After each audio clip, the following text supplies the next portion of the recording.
اعوذ باللہ من الشیطان الرجیم بسم اللہ الرحمن الرحیم الحمد للہ رب العالمین الرحمن الرحیم مالک یوم الدین ایاک نعبد و ایاک نستعین اهدنا الصراط المستقیم صراط الذین انعمت علیہم غیر المغضوب علیہم ولا الضالین آمین۔ معزز ناظرین، آج سے قرآن کریم کی تفسیر شروع کر رہا ہوں، اس لیے ناظرین حضرات اور سامعین حضرات جو میری ویڈیو کو سنتے رہتے ہیں، ان سب کا میں شکر گزار ہوں۔ مزید یہ ہے کہ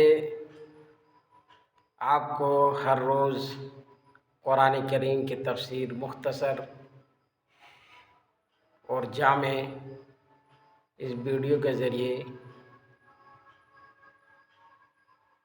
سننے کا موقع ملے گا انشاءاللہ، اس لیے ضرور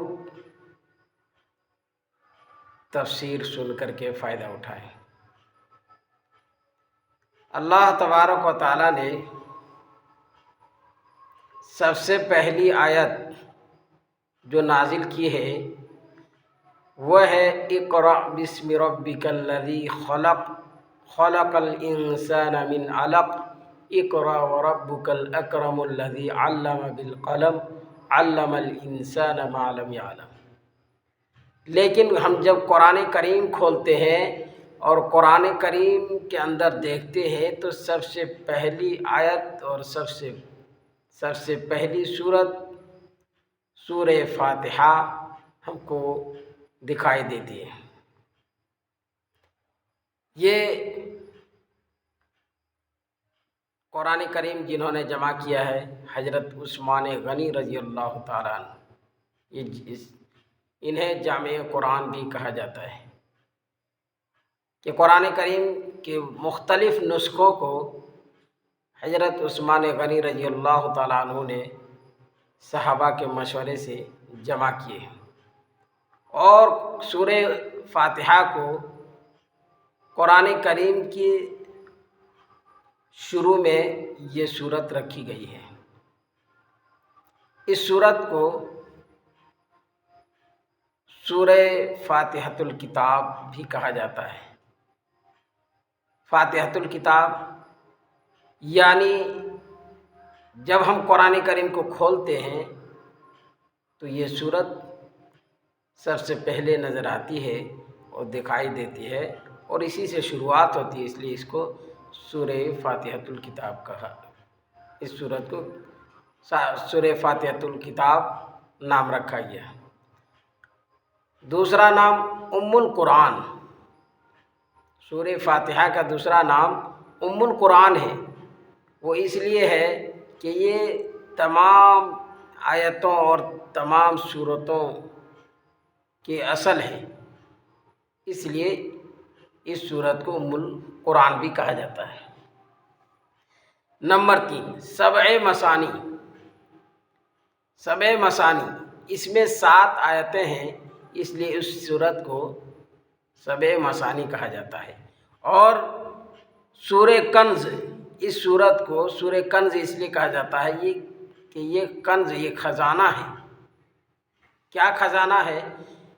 عرش میں یہ خزانہ موجود تھا، اور یہ خزانہ وہاں سے 7ویں آسمان سے عرش کے نیچے سے پہلے آسمان پر یہ خزانہ اترا، نازل کیا گیا، اور پھر پہلے آسمان سے جناب محمد رسول اللہ صلی اللہ علیہ وسلم پر نازل ہوا، اس لیے اسے سورہ کنز کہا جاتا ہے۔ سورہ شفا اس لیے کہ حدیث پاک میں آتا ہے کہ اس سورت کو پڑھ کر کے دم کرنے سے، پھونک مارنے سے اللہ تعالیٰ شفا یاب فرماتے ہیں، تو اس سورت کو سورہ شفا بھی کہا جاتا ہے۔ حدیث پاک میں آتا ہے کہ سورہ فاتحہ نبی کریم صلی اللہ علیہ وسلم نے ارشاد فرمایا کہ توریت جو حضرت موسیٰ علیہ السلام پر نازل ہوئی، انجیل جو حضرت عیسیٰ علیہ السلام پر نازل ہوئی، زبور جو حضرت داؤد علیہ السلام پر نازل ہوئی، ان تینوں کی کتابوں میں کہیں پر سورہ فاتحہ نہیں ہے۔ یعنی یہ کہیے کہ کوئی بھی آسمانی کتاب میں سورہ فاتحہ موجود نہیں ہے سوائے قرآن کریم میں۔ تو اللہ تبارک و تعالیٰ نے قرآن کریم اللہ تبارک و تعالیٰ نے نبی پر نازل فرمایا اور فاتحۃ الکتاب یعنی سورہ فاتحہ عطا کی۔ اب مختصر ہم سب ترجمہ سماعت فرمائے۔ اللہ تبارک و تعالیٰ نے ارشاد فرمایا، رہا مسئلہ بسم اللہ الرحمن الرحیم، یہ قرآن کا جز ہے یا نہیں؟ تو یہ قرآن کریم کا جز نہیں ہے۔ قرآن کریم یعنی سورت کا جز نہیں ہے، یہ سورت سے علاوہ ہے۔ ہر سورت کے شروع میں یہ آیت لکھی جاتی ہے بسم اللہ الرحمن الرحیم، سوائے سورہ نمل کی کہ اس میں سورہ نمل کی جز بھی ہے۔ تو بہرحال بسم اللہ الرحمن الرحیم شروع اللہ کا نام لے کر کے جو بڑا مہربان نہایت رحم والا ہے۔ بسم اللہ الرحمن الرحیم شروع اللہ کا نام لے کر جو بڑا مہربان نہایت رحم والا ہے۔ رحمان کہا جاتا ہے، یہ عام ہے، رحمان الدنیا والآخرہ۔ رحیم کہا جاتا ہے، رحیم الدنیا، صرف دنیا تک محدود۔ اور رحمان اللہ تبارک و تعالیٰ کی صفت خاصہ ہے، اور رحیم یہ اللہ تبارک و تعالیٰ کے علاوہ بھی نام ہے، جیسے کہ رسول اللہ صلی اللہ علیہ وسلم کے بھی صفاتی نام بولا جاتا ہے۔ رہا مسئلہ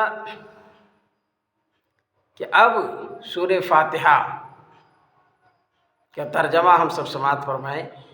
الحمدللہ رب العالمین، تمام تعریفیں اللہ تعالیٰ کے لیے ہیں جو پروردگار ہیں سارے جہان کے۔ الحمد میں الف اور لام، حمزہ لامزہ اور الف اور لام، الحمد میں اصل میں الف لام کی 4 قسمیں ہیں۔ الف لام جنسی، الف لام استغراقی، الف لام عہد خارجی، عہد ذہنی، 4 قسمیں ہیں۔ تو یہاں الف لام کے کون سے قسمیں مراد ہیں؟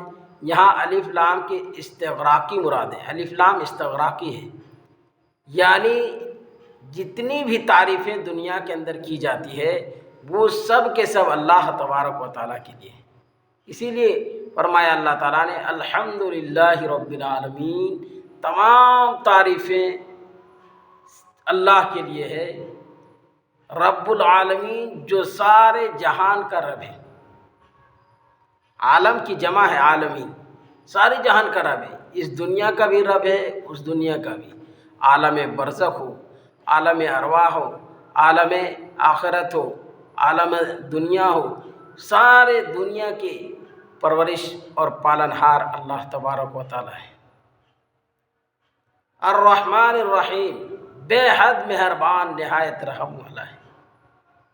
اللہ تبارک و تعالیٰ اتنا رحم و کرم کرنے والا ہے کہ ہم سب اپنے دماغ سے سوچ بھی نہیں سکتے۔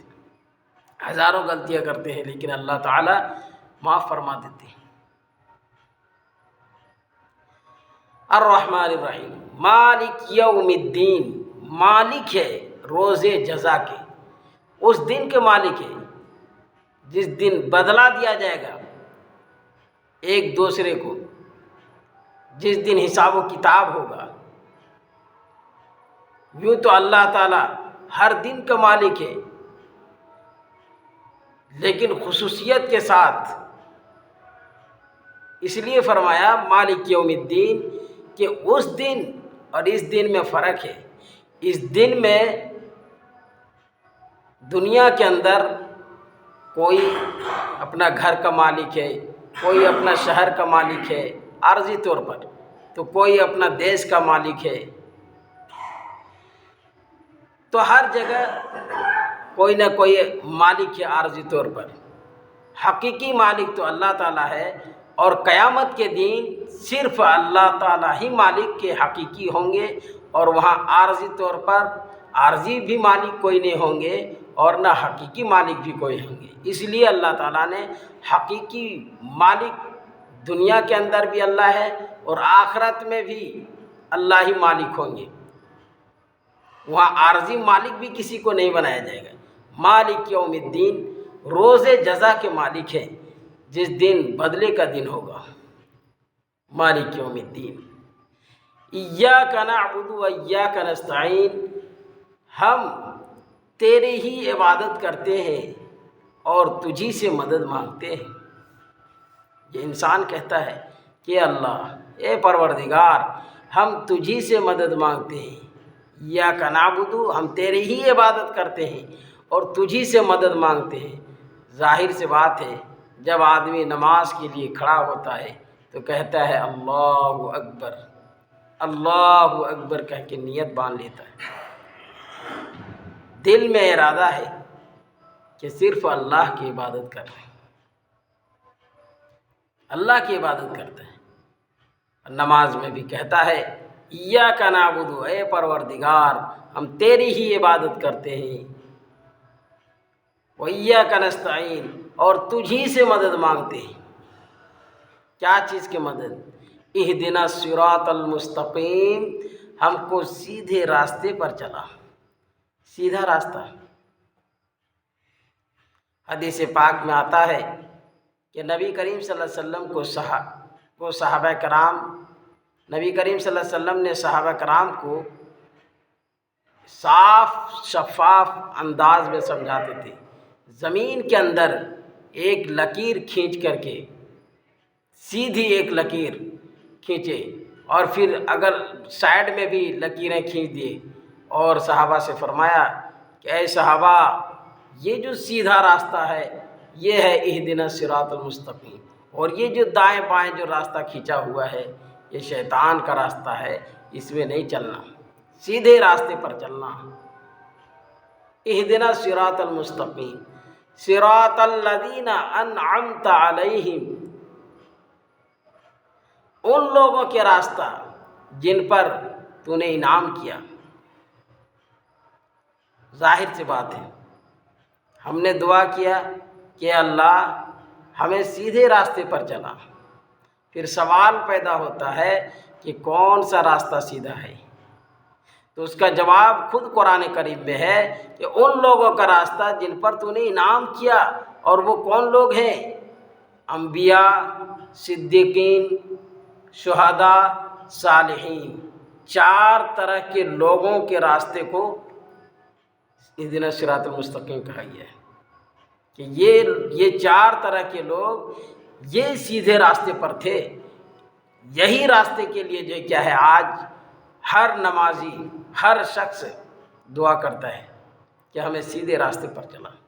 اہدنا الصراط المستقیم صراط الذین انعمت علیہم، ان لوگوں کے راستے پر جن پر تو نے انعام کیا ہے، وہ ہے انبیاء علیہ السلام کے راستے پر ہمیں چلا، اور ان لوگوں کا راستہ ہمیں عطا فرما۔ صدیقین، سچے لوگوں کے راستہ ہمیں عطا فرما۔ شہداء، جو اللہ کے راہ میں شہید ہو گئی، ان لوگوں کے راستے پر بھی ہمیں چلا۔ انبیاء، صدیقین، شہداء اور صالحین، نیک لوگوں کے راستے پر ہم سب کو چلا۔ یہ دعا کرتے رہتا ہے، ہر انسان کرتا ہے نماز کے اندر۔ صراط الذین انعمت علیہم غیر المغضوب علیہم ولا الضالین، ان لوگوں کے راستے پر نہ چلا جن پر تیرا غصہ ہوا اور جو گمراہ ہو گئے۔ غیر المغضوب، جن پر غضب ہوا، غصہ ہوئے آپ، جن پر غضب ہوا آپ کا، ولا الضالین، اور نہ گمراہوں کا، ان دونوں کے راستے پر نہ چلا۔ غیر المغضوبی سے مراد ہے یہودی، کیونکہ ان لوگ اپنے نبی کے طریقے سے ہٹ گیا، اپنے نبی کے طریقے کو چھوڑ دیا۔ موسیٰ علیہ السلام کے ماننے والے کو یہودی کہا جاتا ہے۔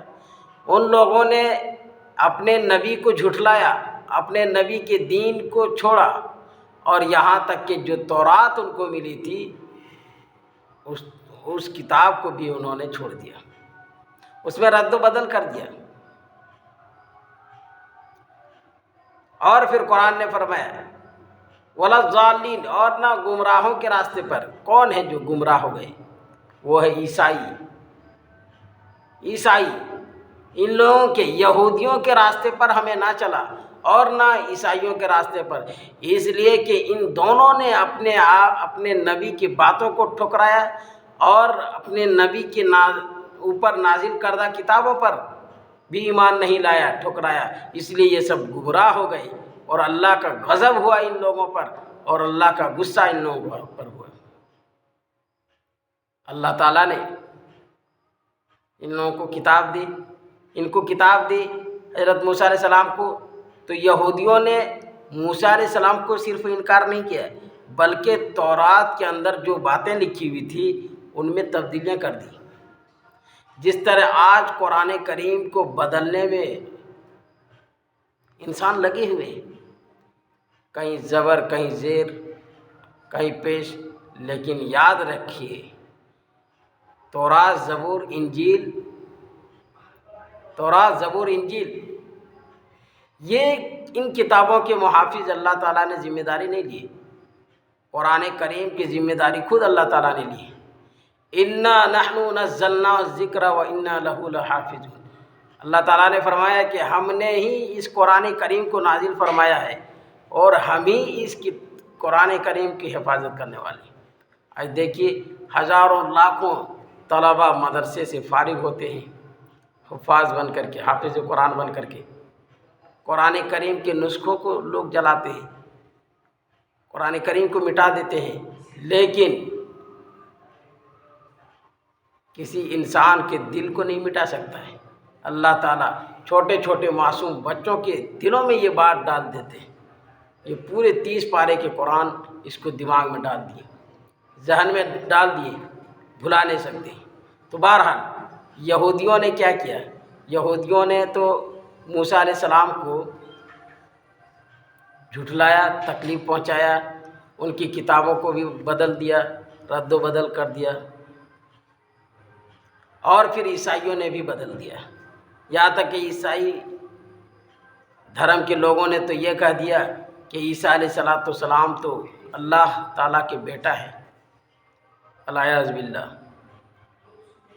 یہ عقیدہ ہو گیا۔